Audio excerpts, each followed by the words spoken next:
Welcome back to the TWB. And we have some things to talk about tonight. We have Logan Paul calling out Jey Uso for a WWE World Championship title match. We also have the New Day versus the War Raiders again as a rematch, possibly at Backlash.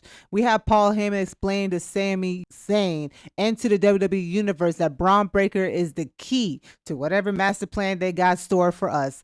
So let's sit back, grab something, chew on something, drink on something, and let's talk about it. Here we go, ladies and gentlemen. I am a visionary. Am Seth freaking Rollins. The crowd goes crazy. I mean, with that ending to last Monday Night Raw, you got Seth, Paul Heyman, and Braun Breaker standing tall over the whole WWE, over Roman Reigns and CM Punk, and everybody loved it. So we started off hot tonight. We got Seth Rollins coming out, cutting a promo. His music plays, and he still got the crowd. They're still doing the chant when his music's playing. Seth's over. This whole group is over right now, and I'm loving it. Yeah, the whole point was them to turn Seth heel, but it's not working. It actually looks like a very strong team. You have Braun Breaker, the youngest of the group. You have Seth Rollins, who could be looked at as his mentor, and then you have Paul Heyman, the wise man. I mean, I feel like there's gonna be a third person added. I like what they have, but I could see at least one more person joining this group, definitely. But the thing about tonight's segment on Raw, Sami Zayn came out to talk to Seth Rollins. And to sum up this segment, Seth Rollins gives Sami Zayn an ultimatum. You can go to Friday Night SmackDown and you have a World Championship title match waiting. All you got to do is leave. But if you don't leave, you're going to wish you left. Basically, what Seth's group is, you with them or you're against them. And obviously, anyone who knows Sammy's character, he's always going to fight for justice. So I don't even know why Seth even gave him them options. Sammy was never someone who likes to run from a fight. He always stay for a fight. But I actually did like this segment. I mean, they had a lot of good, like, the history they were speaking about each other. It's like Seth went from this person who hate CM Punk and Roman Reigns, and to now Sammy explains to Seth, you're actually looking like them at this point. Yeah.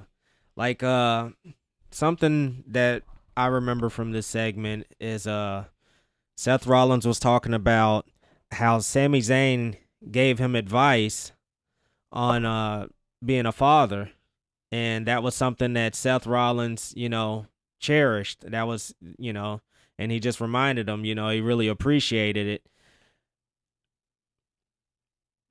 But if you don't get with the program, we're not friends anymore. You're going to be treated just like everybody else around here that doesn't see the vision. So that was a nice segment between them. Some personal stuff was said and Do you think some Sammy's gonna manipulation. join CM Punk and Roman Reigns? Yes. Hmm. I Yeah, believe so too. I could definitely see that happening. I don't see Sami Zayn. I would see somebody like Kevin Owens being a part of this group. Yeah, but unfortunately, the Yeah. whole neck injury. Well, I don't know, Chad. Leave us a comment to let you know. Tell us what you think about this segment. Moving on from this segment, we have the first match: Rhea Ripley versus Roxanne Perez. Roxanne Perez has obviously been getting a push on Raw. It looks like that soon her call up is coming real soon from NXT. We don't know when because this has been going on like what almost a year now. So hopefully, maybe they're waiting for her and Cora J to get one last match and then move on. But to me, this was a great match. You know, you have Roxanne playing mind tricks on Rhea Ripley and stuff to the point that Rhea was getting frustrated. And remind y'all, that's how she lost her title to Io Sky. She let things get to her head. She doesn't stay focused on the task. So Roxanne distracted her by throwing her jacket at her and then, taking his knee out. So that was pretty much the whole play of the match is Roxanne was targeting the knee.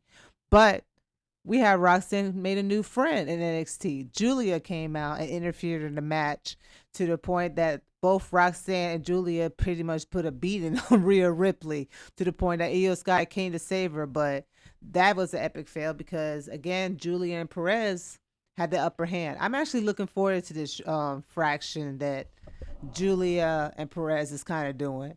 Looks like a very strong group, and I like how Roxanne is already with the main eventers because honestly, she was killing it in NXT. Now that Stephanie Vaquera is there, Roxanne can like leave NXT in a good note. So, what you think of the segment? Any opinions? Yeah, I thought this was a good match. Both women looked really good in this match. You saw a lot of tactical wrestling from Roxanne trying to take out the leg of Ripley to, try and at least have some kind of weakness. But Rhea showing her dominance. Anytime she could really get a hold of Perez, she'd go for some big slam. One of the most notable moves in this match was Rhea hitting Roxanne Perez with the Razor's Edge. I mean, that was nasty. Like, I would love to see her do that more often going forward. That would be a nice signature move for her. But yeah, the pairing with Roxanne and Julia, like, I like it. I like both women. But, I hope it's just like a short-term thing. We don't really need them to be like a tag team or anything like that. So hopefully that even although they're working together, like, they don't necessarily have to team up. They can just have each other's backs and also beat down, the same people if they want to. Yeah. So moving on from this segment, we have a little backstage segment with the Judgment Day. And if anyone knows for Judgment Day, at this point, to me, it looks like Liv Morgan's playing little mind games. You have Liv basically listening to JD and Finn Balor's conversation. Finn Balor didn't know JD was coming back last week. And it turns out JD was explaining to Finn Balor that he let Dominic know he was cleared faster. And apparently Liv Morgan knew. And she didn't tell Finn either. Now we understand Dominic, he was still celebrating being the Intercontinental Champion.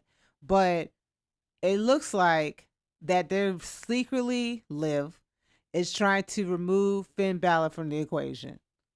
Yeah, definitely. You could tell Finn is over it. Like, Finn, they're always hanging out and everything, and then Finn just kind of comes sliding in frame, like, "What's up, fellas?" Like, he's like, "What's going on here?" And then Liv reminding him, "You're not even a champion. Like, we're just trying to help you get a belt." Right. Like, because we all know Carlito don't need a belt. He's just there for the comics.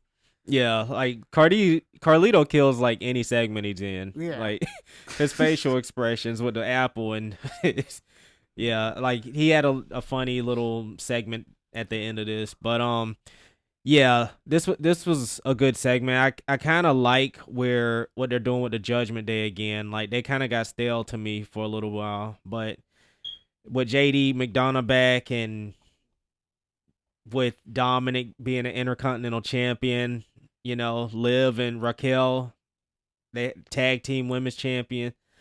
Yeah, it's gonna be kind of funny seeing how Finn reacts to everything going forward. I think he's fine. Sooner or later, I'll give it probably another 2 weeks, maybe, because I could see Finn about to fight Dominic Mysterio at Backlash.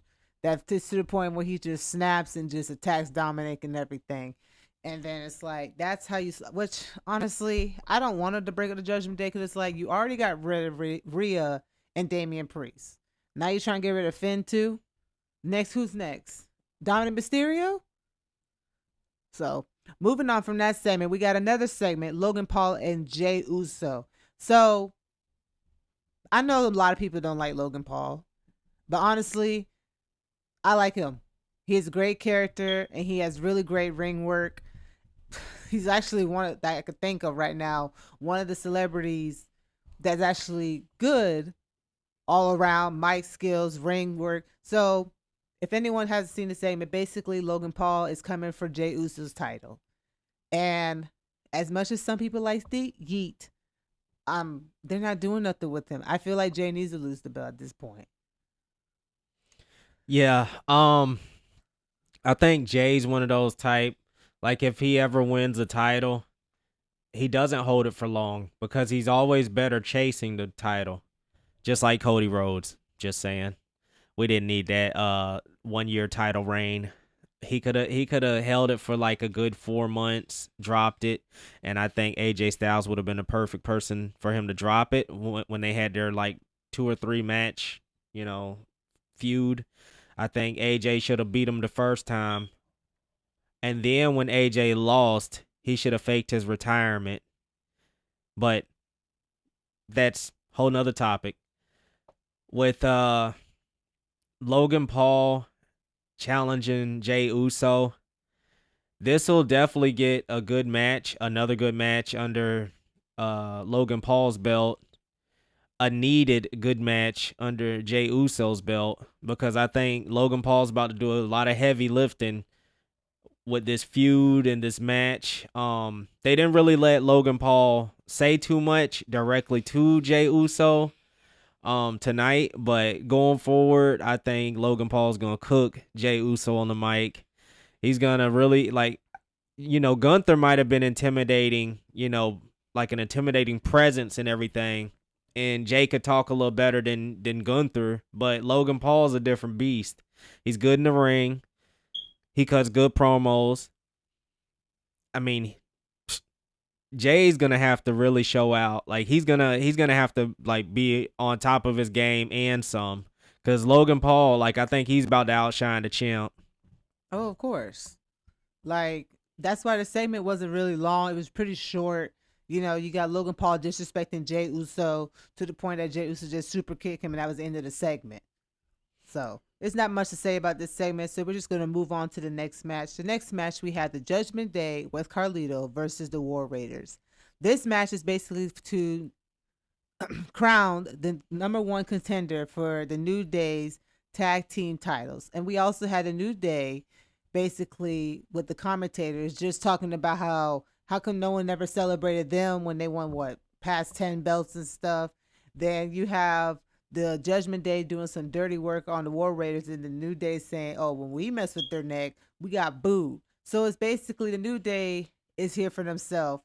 And you have Michael Cole talking to the New Day talking about, oh, y'all over here dropping Biggie. And they said, no, we dropped dead weight. you know, I like the New Day's character. But the point of this whole match, I like how JD McDonough is back. It was great to see him back in the ring today. As usual, he did a great job. Then you have the War Raiders. There were some moves that really scared me because y'all got to remember, like, Ivar got a whole spine thing. So he basically was trying to do a sliding whatever to Man, the ring. anytime I see them do a move, like I cringe. cringing. Like, yes. Man, it could go wrong. Like, anytime, and they do like a lot of moves where it just looks like instant regret. No, I really couldn't because it's like one of them had a neck injury and the other one had a spine injury. I mean, some of the moves they do need to get rid of, like Ivar trying to do like flips and stuff. Stop, just stop. You literally just came from a spine surgery. Who knows what's gonna happen after that? But basically, long story short, of this whole match, basically the only highlight of this match is when Penta cost the Judgment Day a title shot.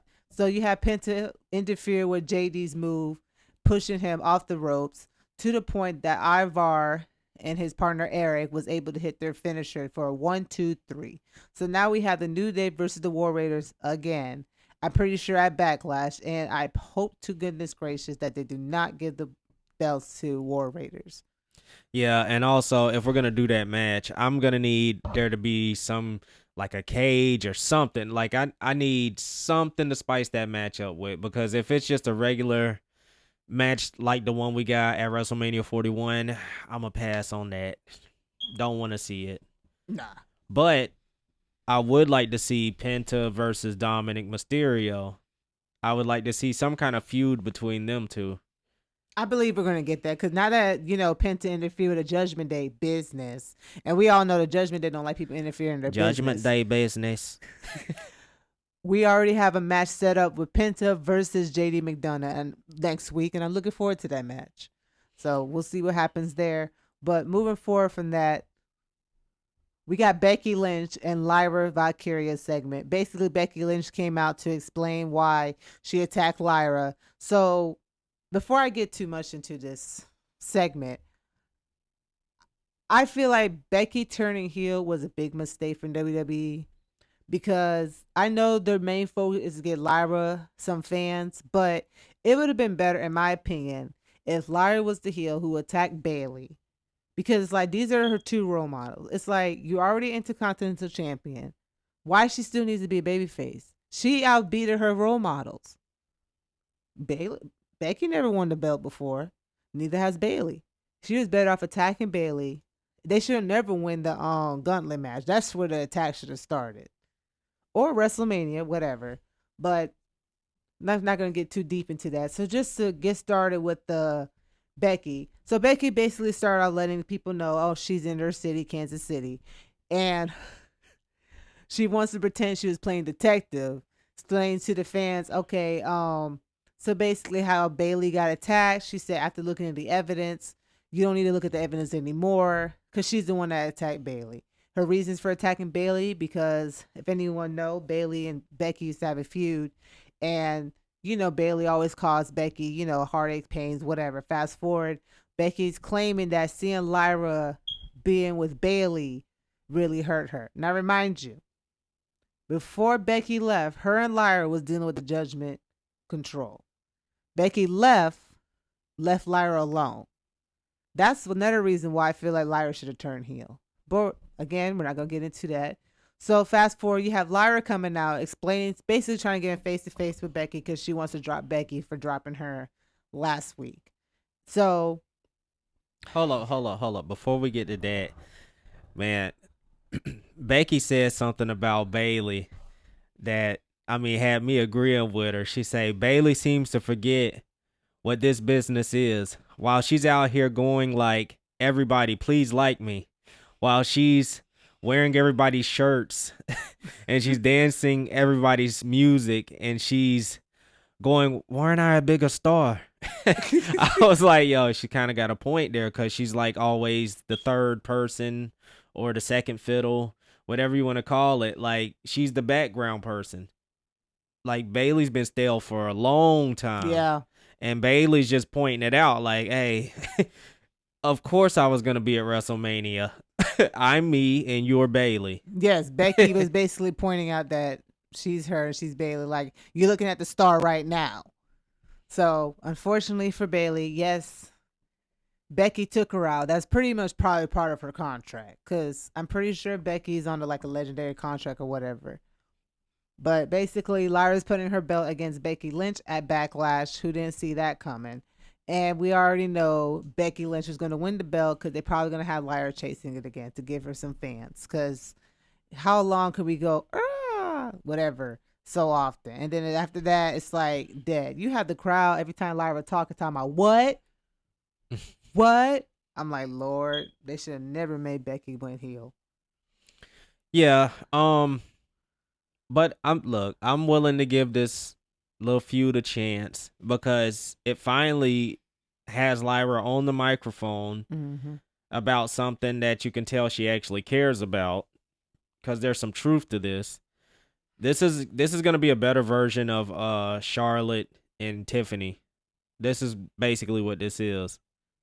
You could tell like on this show, two things that they definitely recycled is the Becky Lynch and the Becky Lynch Bayley and the Becky Lynch Lyra. The Becky Lynch Bayley is sort of like Naomi and Jade. Okay. And then Becky Lynch and Lyra,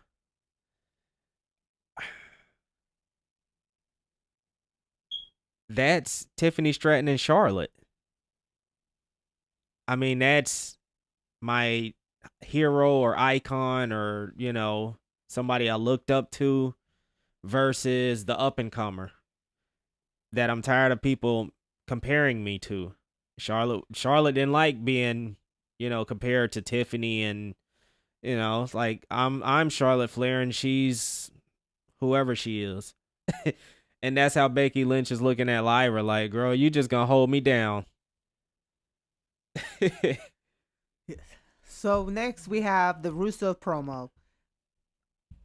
I would like to start off by saying this promo that Rusev did was clean, straight to the point, explain what his character is there for, and I love it.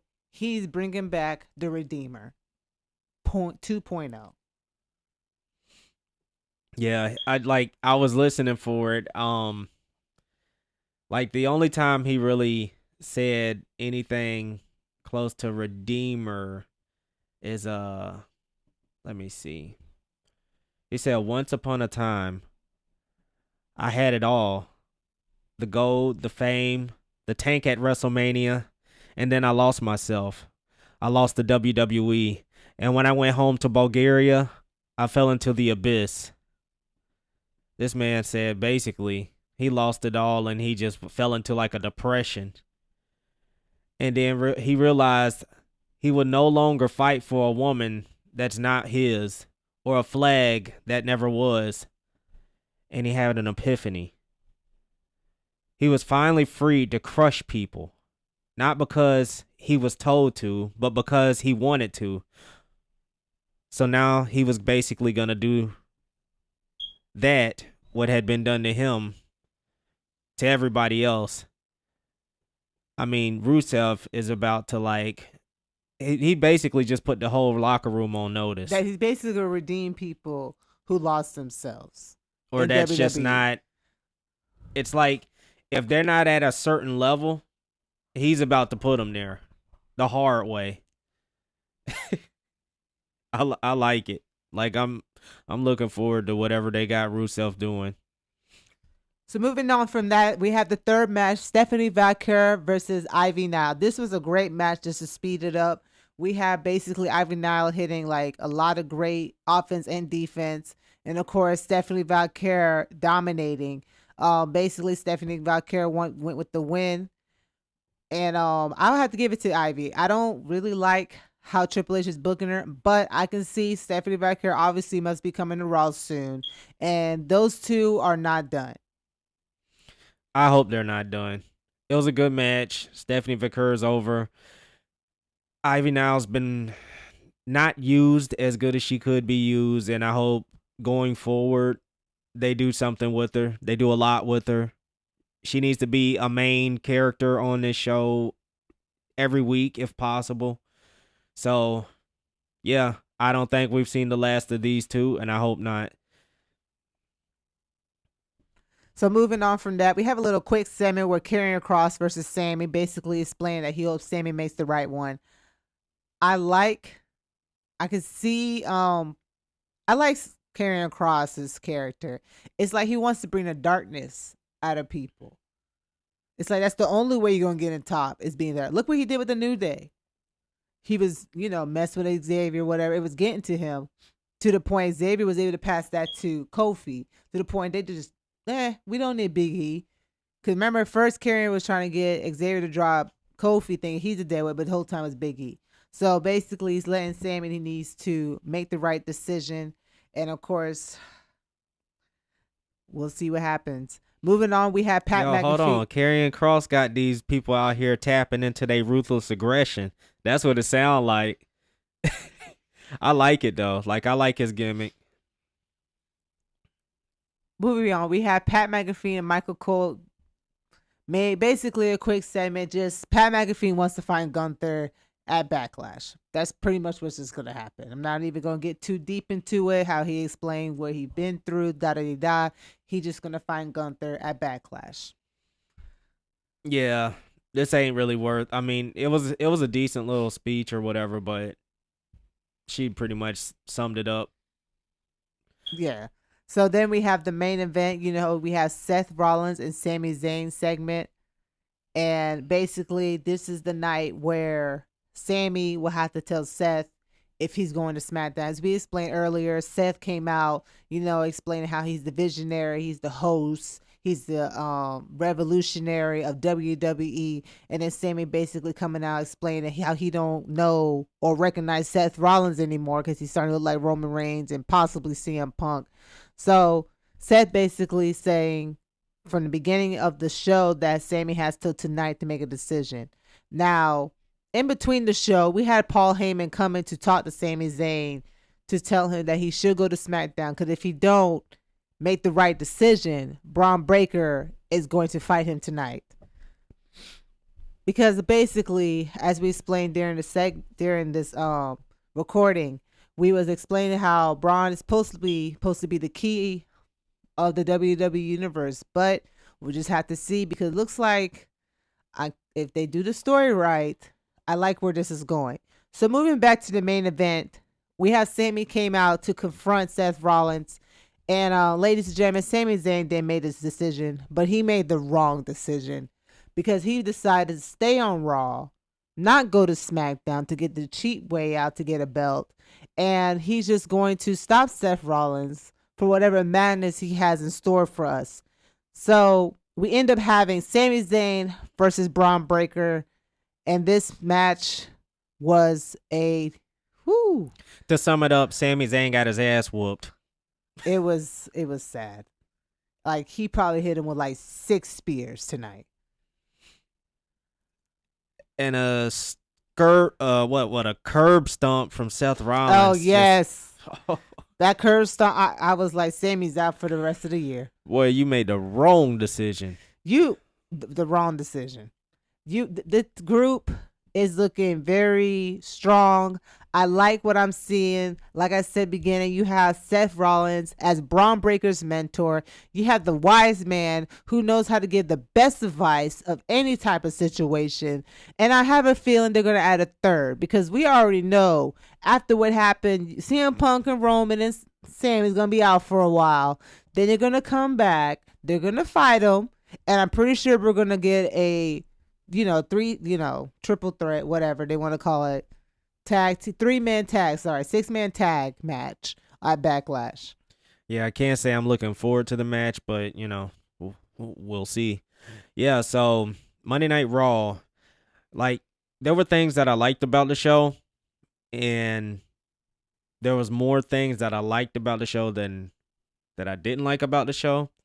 So I'd say it was a good show overall. But if you didn't, watch the show yourself, if you were to look up anything, I would say that every Seth Rollins segment on the show, the women's, anything involving the women, because all of their segments were good.